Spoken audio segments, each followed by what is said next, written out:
Kembali di Sapa Indonesia Akhir Pekan, Saudara, Satreskrim Polres Tangerang Selatan membantah telah membebaskan suami yang menganiaya istrinya di kawasan Serpong Utara. Polisi menyebut pelaku dikenakan wajib lapor. Menurut polisi, wajib lapor diterapkan selama proses penyelidikan berlangsung dan pengumpulan barang bukti KDRT, salah satunya adalah hasil visum korban. Jika pelaku terbukti bersalah, bisa dijerat dengan pasal 44 Undang-Undang Nomor 23 Tahun 2004 tentang PKDRT dengan ancaman hukuman 5 tahun penjara. Polisi juga tengah menyelidiki ancaman yang dilakukan pelaku terhadap keluarga korban dalam bentuk percakapan suara.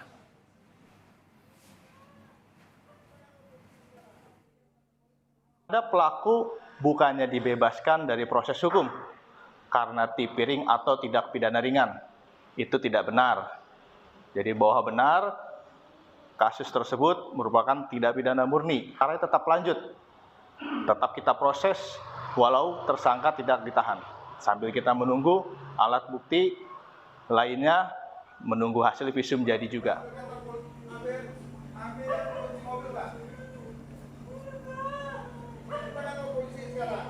Sebelumnya, Saudara, seorang suami tega menganiaya istrinya yang tengah hamil 4 bulan di rumah kontrakan wilayah Serpong Utara, Tangerang Selatan, Banten. Pelaku memukuli korban hingga mengalami luka parah di bagian wajah dan menyeret korban dari halaman hingga ke dalam rumah. Pelaku baru menghentikan aksinya setelah pengurus lingkungan melerai.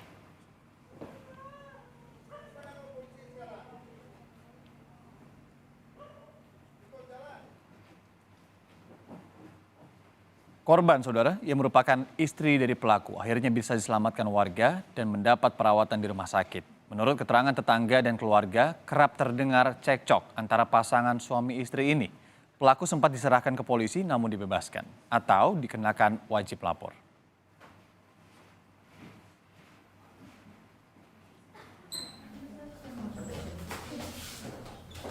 Bukan lancang, bukan sok jagoan. Pasti gue bantai. Satu keluarga, satu persatu gue bantai. Sementara itu, ayah korban KDRT menyebut pelaku kerap mengancam akan membunuh korban dan keluarganya jika berani melapor soal KDRT kepada polisi. Menurut keluarga, pelaku mengancam korban melalui pesan suara. Berarti dengan kalah.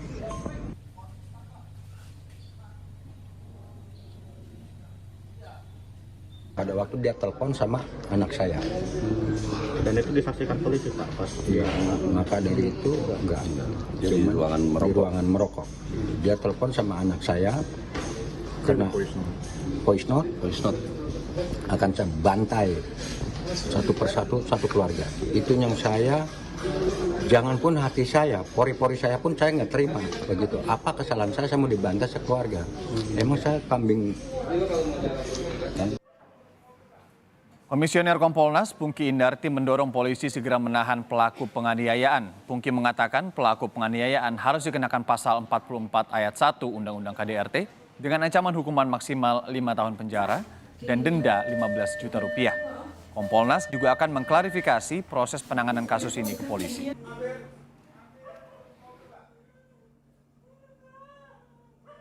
Baiknya pelaku dilakukan penahanan, meskipun urusan penahanan adalah kewenangan dari penyidik.